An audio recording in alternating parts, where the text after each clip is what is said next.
Bonjour à tous et bienvenue sur Couleur Café. Aujourd'hui, je vous propose la suite de notre petite boîte Saint-Valentin. Donc, vous avez déjà découvert dans le tuto précédent comment réaliser la petite boîte qui se trouve ici, que nous avons donc réalisée en bleu. Aujourd'hui, je vous propose de réaliser la grande boîte rectangulaire. Et c'est parti. Pour réaliser cette grande boîte rectangulaire, nous avons besoin de 2 rectangles de papier. Il y en a un que j'ai identifié avec un petit bout de post-it parce qu'en fait, il y en a un qui est légèrement plus grand que l'autre. En fait, le plus petit fait 19 cm sur 11 cm et le plus grand fait 19 cm,1 sur 11 cm,1. Une fois qu'on a coupé ces 2 morceaux de papier, on va prendre notre massicot et on va faire des lignes de marquage à 2 cm tout autour du rectangle. Donc je vais utiliser pour cela la partie droite de la graduation et faire des lignes de marquage en tournant d'un quart le carton à chaque fois, faire des lignes de marquage à 2 cm tout autour.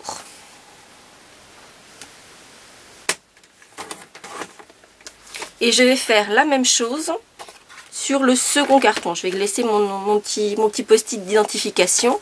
Il ne me gêne pas pour l'instant. Et donc de la même façon, 2 cm tout autour.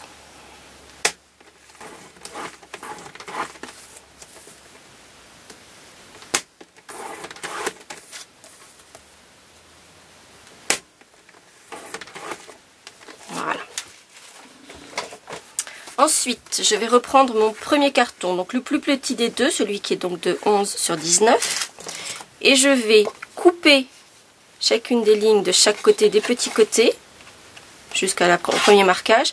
Et je vais juste biaiser les angles.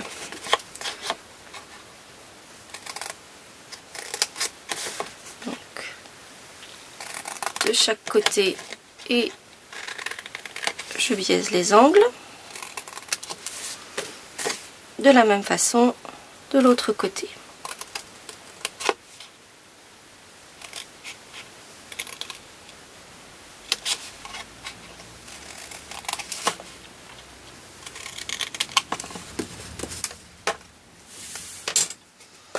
À l'aide d'un plioir, je vais marquer mes pliures. La même chose de l'autre côté. Et sur les grandes horizontales.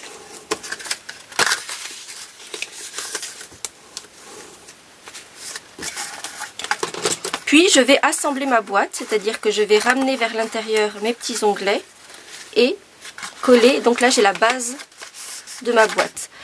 Comme c'est une boîte qui est relativement grande, elle fait 15 cm de longueur, je préfère utiliser la colle liquide multi-usage.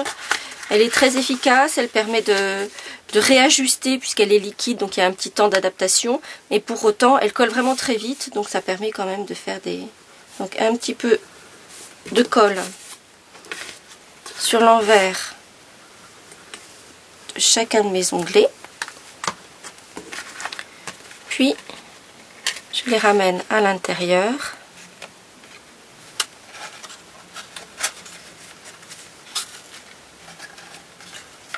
Je maintiens juste quelques secondes, ce qui me laisse le temps de réajuster si besoin. Et c'est bon. Et la même chose de l'autre côté.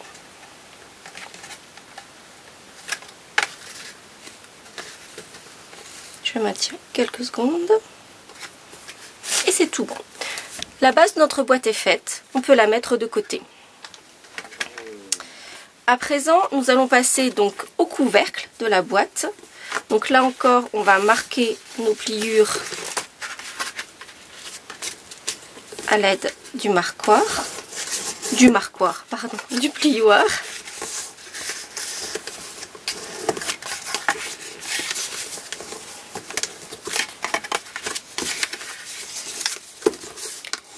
Puis, on va d'un côté juste couper et biaiser. De l'autre côté, on va enlever carrément ces deux morceaux et on va biaiser un tout petit peu le grand rectangle. Donc, ici, je coupe uniquement de chaque côté et je biaise un tout petit peu. De l'autre côté, j'enlève complètement les deux carrés extérieurs.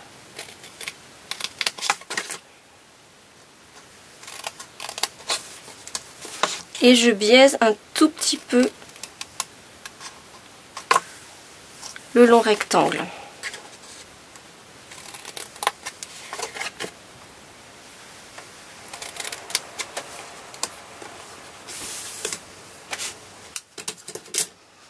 À l'aide de la perforatrice coin, je vais arrondir les deux angles qui se trouvent près du grand rectangle isolé. Donc je rabats ça ici et j'arrondis mes deux petits angles.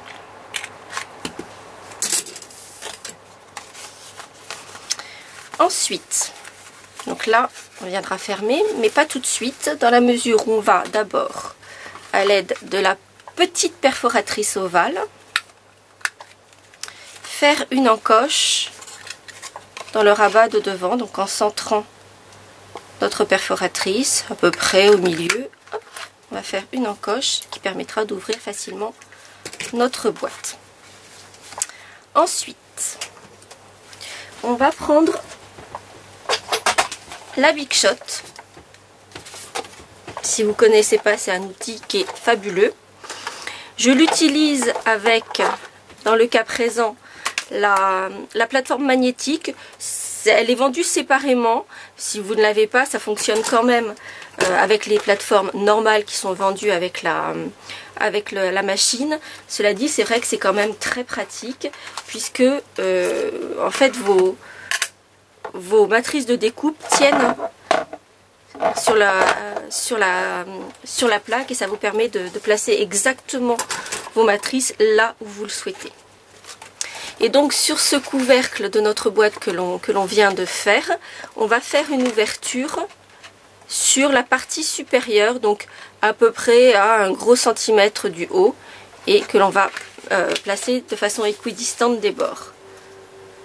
Donc je place ma matrice, je mets la plaque de découpe par-dessus,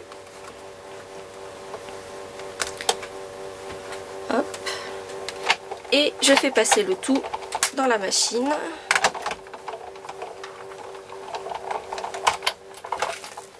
Voilà.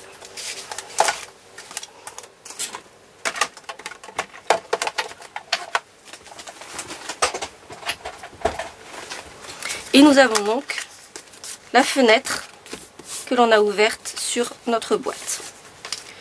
Sur cette fenêtre, enfin, à l'arrière de cette fenêtre, pour la découpe de la fenêtre, en fait, j'ai utilisé, c'est la collection d'étiquettes que propose également Stampin' Up. Donc vous avez toute une série et moi j'ai utilisé la plus petite de toute la série.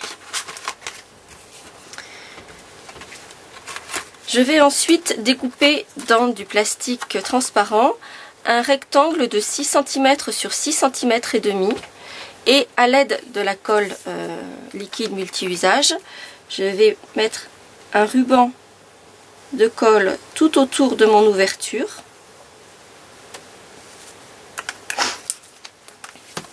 Et je vais coller ma fenêtre au dos de l'ouverture.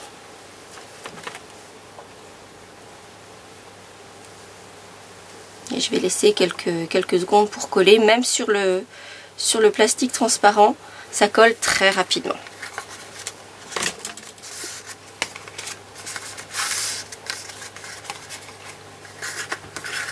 À présent, je peux fermer mon couvercle. Donc je vais mettre de la colle sur les deux petits onglets qui sont devant sur le devant du couvercle. Donc comme pour la base, un peu de colle liquide. Je rabats mes onglets à l'intérieur.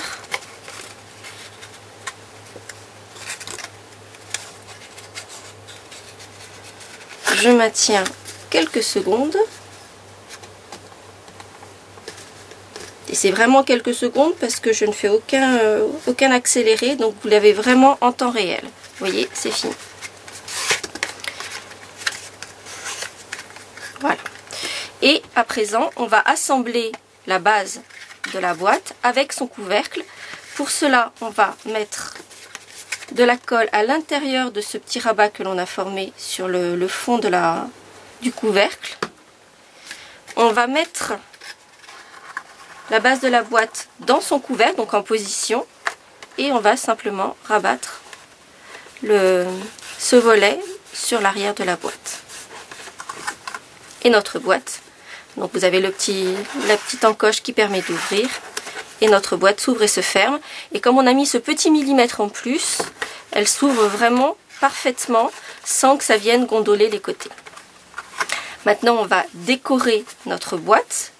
Donc, j'ai découpé, si vous avez suivi le tutoriel de notre petite boîte pyramidale, nous avions fait un grand tampon avec ce tampon I Love Lace, donc toute cette forme-là, sur du papier bleu. Donc il nous en reste un grand morceau puisqu'on a découpé que 4 petites fleurs. Et donc dans le grand morceau qu'il nous reste, on va découper à l'aide de la perforatrice Joli Cœur, on va découper 6 cœurs dans ce papier de dentelle.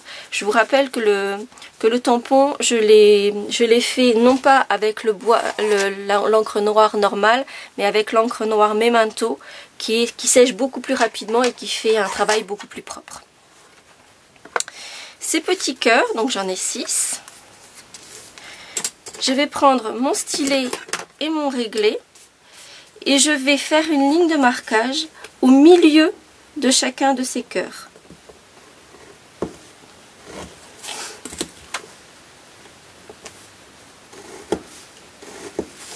Donc on appuie bien sur le réglé pour s'assurer que notre petit cœur ne parte pas en diagonale et que notre ligne ne soit pas droite.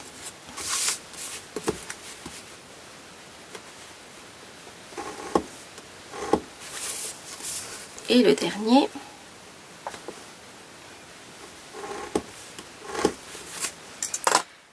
Toutes ces lignes, je vais les marquer plus profondément au plioir.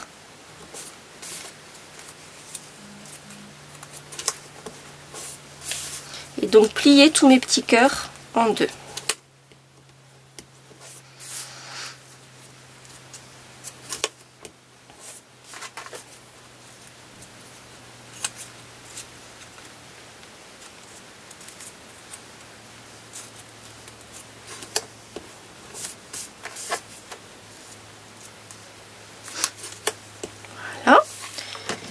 Puis je vais reprendre ma colle liquide et je vais mettre juste un tout petit peu de colle sur un des côtés d'un premier petit cœur et je vais poser un second moitié de cœur sur le précédent et ainsi de suite pour l'ensemble de mes 6 petits moitiés cœurs. Hop. Donc je les maintiens tous ensemble pour qu'ils soient bien superposés. Jusqu'à former un livre avec l'ensemble de mes 6 cœurs. Comme je vous l'ai dit, c'est une colle qui colle très rapidement, même si elle vous laisse le temps de repositionner. Et donc vous allez voir qu'à la fin du montage, le petit livre sera déjà complètement collé. Hop. Et si je le lâche, tout de suite il prend la position. C'est magique. Et donc je vais reprendre ma boîte, mon petit cœur, je vais maintenir les ailes ouvertes des ailes extérieures, je vais mettre un petit peu de colle de chaque côté et un peu au centre, et je vais le coller sous l'ouverture que j'ai faite avec la Big Shot.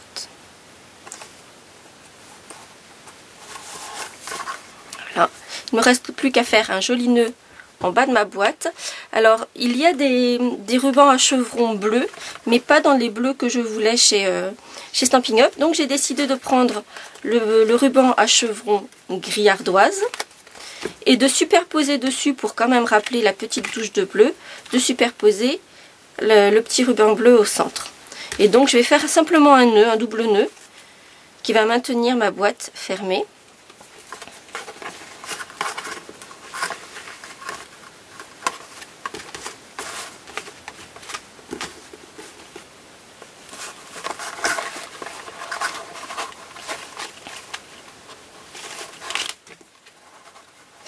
Hop, je mets bien mon petit ruban bleu par-dessus.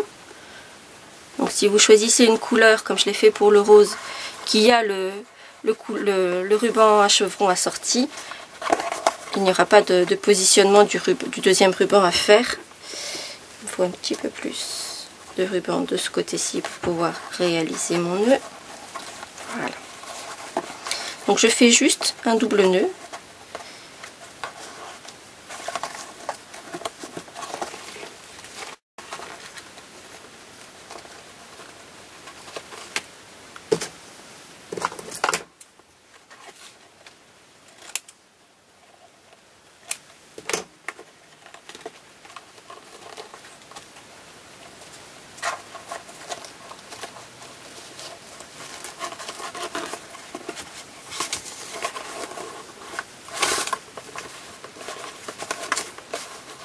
Et j'essaye de maintenir. Alors c'est vrai que s'il n'y a qu'un seul ruban, c'est beaucoup plus simple.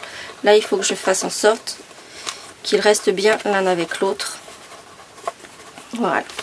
Et je réajuste les pointes de mes rubans pour que ce soit joli.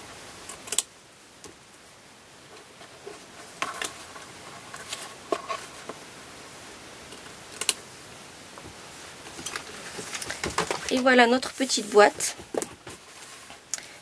prête à être utilisée. Donc en fait, pour l'ouvrir, il s'agit simplement de faire glisser le ruban. Pour ma boîte de Saint-Valentin, j'y avais glissé une grande sucette en chocolat et refermer en replaçant le ruban sur l'extrémité de la boîte.